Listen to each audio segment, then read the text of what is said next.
Hi guys, welcome to Lighthouse Intuitive Tarot. My name is Julie and we're going to pull our oracle today from the Astral Realms Crystal Oracle, the tarot card from the Santa Muerte Tarot, and a crystal mandala to meditate upon. If that sounds good to you, then please go ahead and smash that like button. Consider subscribing to the channel where we pull daily energy for the collective.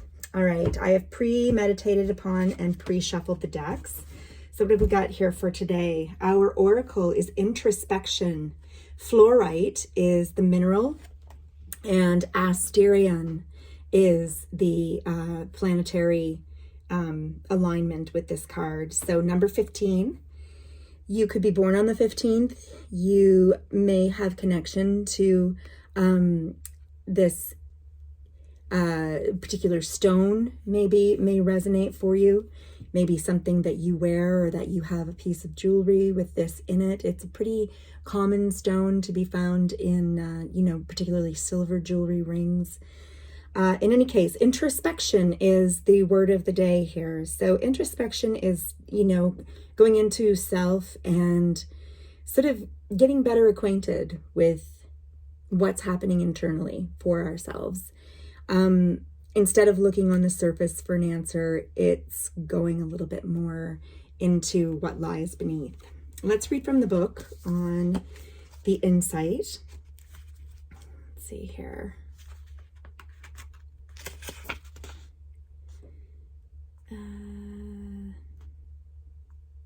Yes. All right. So introspection. Fluorite and Asterion. Self-sufficiency, confidence, and free thinking. Introspection is an essential part of your self-actualization and spiritual progression. Take the time and space to look within to examine emotions, thoughts, strengths, and weaknesses.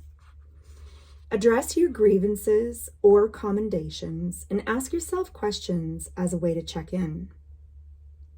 Take guidance from the star Asterion of the Canes Venatici constellation. Asterion is depicted as a hound, a hunting dog, that plays as a metaphor for you taking a deep dive to hunt for inward answers. Asterion is a representation of your willingness to make the effort to refocus your mind, emotions, and thoughts to head in a direction that gives you the opportunity to grow and develop spiritually. Mindful, healthy reflection can bring you back to yourself, connecting you to your body, emotions, thoughts, and spirit. While self-reflecting, use fluorite to repair and cleanse your auric field while simultaneously activating your chakras.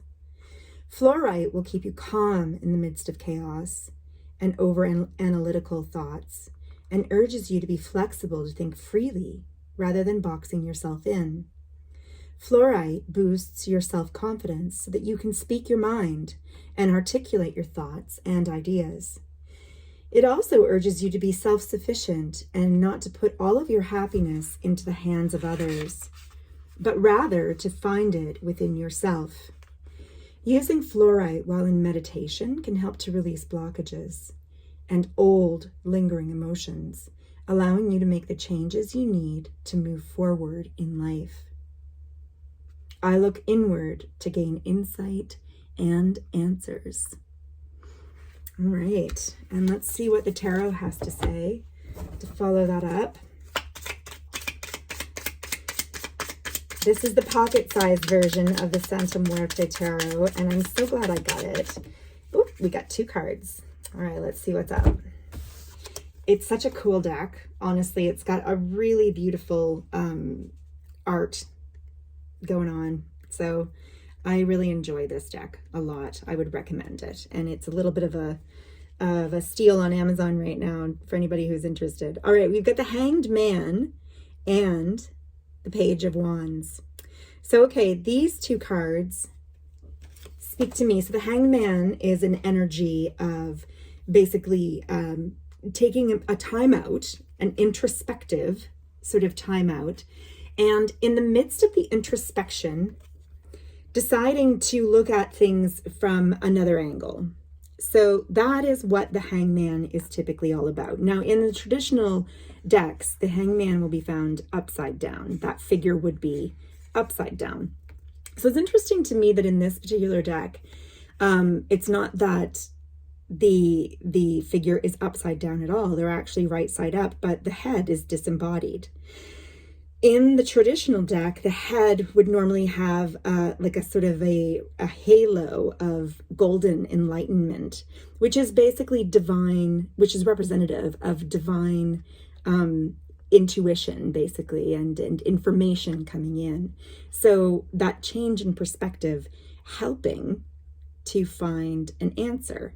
Now the pages are messengers, and the Page of Wands is Page of Inspiration. So the messages that we're really getting here for this weekend are: take time for introspection, go deep within yourself, ask yourself the questions, ask yourself,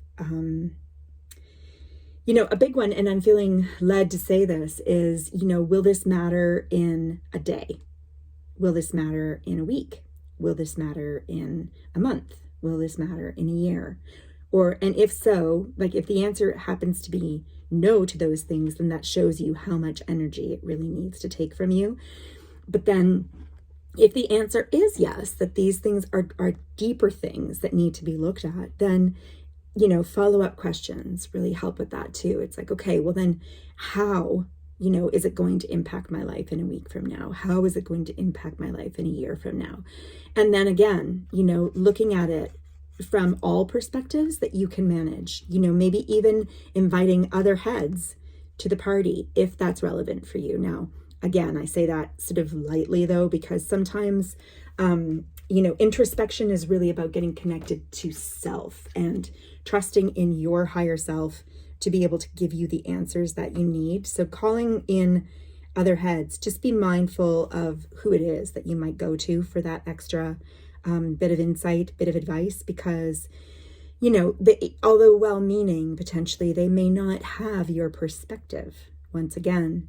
And sometimes that's what you're after, but sometimes it just doesn't jive. So use your deeper knowing, your deeper intuition on whether or not any outside advice actually resonates for you. But this page is the inspired page. This is the page of finding new action and taking action, actually. So once that inspiration comes in and the answer sort of starts to reveal itself, this page right here is the one that gets you on your path towards being able to implement a plan for how you're going to go about with this change. And really, I should say that behind all of this energy, there really is such a strong energy of transformation right now in the collective. I feel like we're all, really in a state of introspection. It's obviously being encouraged here with this pull, but it's like this feeling of, the stuff is shifting, major timeline shiftings, real calls to self-actualize and check in with where are we at. Does it feel good? Does it feel right?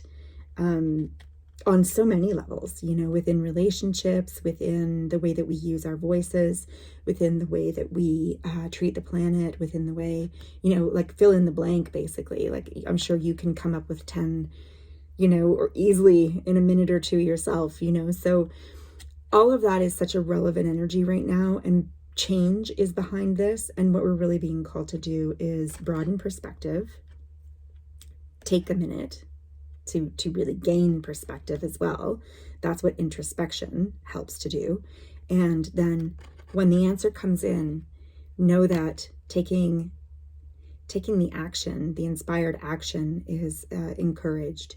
And this can also be messages. If I haven't said that yet, I don't know if I said it or didn't say it, but pages tend to bring messages. So you may find also that you get connected. When I was saying, maybe getting some extra heads in on the matter, you may end up, coming across an exterior energy of a messenger coming in with a message, an inspired message, or a message of recommended action, and it might very well resonate. Okay, so 2 of those cards there, and let's grab our crystal mandala. Now, we've been experiencing so much synchronicity in what has been jumping out of the deck lately, and it didn't happen today from the looks of it. I don't think that we've pulled this one recently. Wow, we got 3 energies, guys. Holy smokes. I would say that it's too much, but I'm feeling like, no, they want them all. So 3 gorgeous cards. I will make this as quick as I can. This one here is stunning. It's the goddess Pele and the lava stone. Melt into divine desire. I drop into my heart, welcoming awareness of my deepest soul desires. I allow myself to be moved by my heart, igniting my higher purpose through sacred passion. My heart's desire carries the genius of magnetic attraction, effortlessly pulling into my world all that is needed for spiritual fulfillment that benefits all beings. I am so deeply motivated by what moves my heart that I allow divine consciousness to flow through through me unimpeded, transforming inner vision into creative expression. I allow love to transform me. Like, look at the radiance. Okay, gorgeous. This one is wild compassion, ascended master Buddha, and the Peridot. I'm an August baby. This is my birthstone. Beautiful, hey? I'm graciously given the blessings needed at the best possible moment and in the most helpful and healing way to support the manifestation my divine destiny. I think we're missing a word there, of my divine destiny. In any case, the creative workings of the divine are at play in all aspects of my life at all times. I surrender into the untamed power of the divine heart, the supreme and graceful presence of the light within, allowing a higher order to unfold for the greatest good of all beings. And finally, the goddess Matangi. I believe it was all 3 goddesses. Oh no, it was Buddha was the one we just did. And the heliotrope. Already there is value. I acknowledge how far I have come and the immense inner value derived from my journey thus far. I choose to complete the tasks that resonate with my heart, seeing them through until they are shining with divine brilliance and beauty. I recognize the value of my past efforts and experiences. I balance passionate, purposeful devotion to my destiny with contentment and gratitude for all that is now. Gorgeous. All right, so 3 cards. Melt into divine desire, wild compassion, and already there is value. All right, guys, those were the energies for today. If this reading finds you at another date, know that these energies are still speaking to you because energy is fluid. Okay? And we'll talk again tomorrow. Thank you so much for being here. Namaste.